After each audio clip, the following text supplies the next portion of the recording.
A call to prayers on a cold wintry morning. It was a wintry morning with much snow falling. Both were already fast asleep. It was past midnight and suddenly Ibn Sina woke up and raised his head out of the warm blanket. Incidentally, he was very thirsty and the water mug in the room was empty. So he decided to wake up his student to go out and bring him some water. "Oh, Baminyar! My son, Baminyar! Please wake up and bring me some drinking water from outside," he said repeatedly. "Why is there no water in the water mug near your good self, sir?" asked Baminyar. "No," replied Ibn Sina. Baminyar raised his head and saw heavy snowfall outside. The thrilling sound of the strong cold wind also made him nervous to go out. Again Ibn Sina grumbled. "Oh, Baminyar! Why the delay? Bring me some water, I am too thirsty." Baminyar dared not come out of the warm blankets to face the cold weather outside the room. He was, therefore, putting forward lame excuses to his tutor. "Oh, my respected tutor! It is harmful to you to drink water now that you have just come out of the warmth of thick blankets. You should go to sleep again till the early morning, which is not far off," said Baminyar. "My son, bring me water, I am too thirsty. I am a medical expert and know better what is harmful than you do. I am unable to sleep, please bring me some water from outside," again appealed Ibn Sina. In response, Baminyar again put forward excuses and argued that he would catch a cold and fall sick if he were to go out in that extreme cold weather. So saying, he went back to sleep.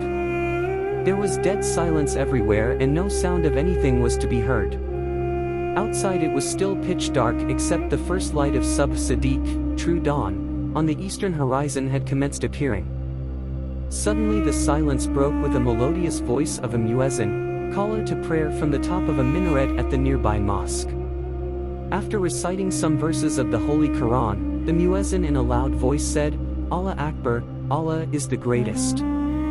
Ashhadu an la ilaha illallah, I bear witness that there is no God except Allah." Both the tutor and his student quietly listened to the melodious voice of the muezzin. The call to prayers then proceeded to the words, "Ashhadu anna Muhammadan Rasulullah, I bear witness that Muhammad is the messenger of Allah." On hearing this, Ibn Sina thought of taking the opportunity of responding to the repeated proposal made to him by Baminyar. He said, "Listen to me, O my son Baminyar. Now I wish to reply to your repeated suggestion." The student sat up to hear attentively what his learned tutor abruptly wanted to say. Ibn Sina then proceeded. "You have been suggesting to me several times to claim prophethood, that people would put full faith in me and that you would be the first one to do so. Now look, you have been my close student for several years and benefited from me a great deal, yet you did not think it prudent to obey me by coming out of your warm bed for a moment and bringing me water that I badly needed to quench my thirst. Instead, you chose to put forward lame excuses. But think of this man who is now calling to prayers at the top of the minaret after coming out in the coldest weather and making ablution with cold water in the early hour of this morning. It is for no other purpose but in obedience to and respect for the command of Allah as conveyed by his apostle Prophet Muhammad Mustafa, some 400 years ago. What a great difference there is between me and that prophet sent by Allah." Another story. Balal proves the three facts. Abu Hanifa was once teaching Islamic beliefs to his students. He was arguing and challenging the validity of some of the statements which had been proclaimed by Imam Jafar al-Sadiq. Balal happened to be present as well. Abu Hanifa proclaimed that he could not agree with the three understated statements made by the Imam. The first one was that Allah can never be seen. According to Abu Hanifa, it was impossible for a thing to exist and yet be invisible. The second thing that the Imam stated was that Satan, devil, will be thrown in the inferno of hell which will scorch him bitterly. Abu Hanifa argued, how was it possible for a fire to hurt fire, the fact that Satan was created from the fire itself? The third statement of the Imam was that man alone is responsible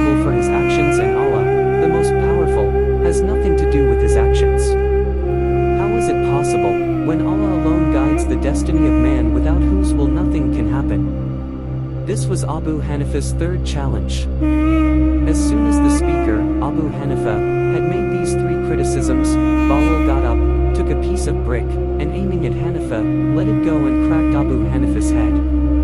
Balal was caught and taken before the caliph for punishment. In his defense, he pleaded that he had done nothing else except reply to the three criticisms that Abu Hanifa had made against the Imam. The caliph asked him to explain as to how and why he chose to reply by hitting and injuring Abu Hanifa.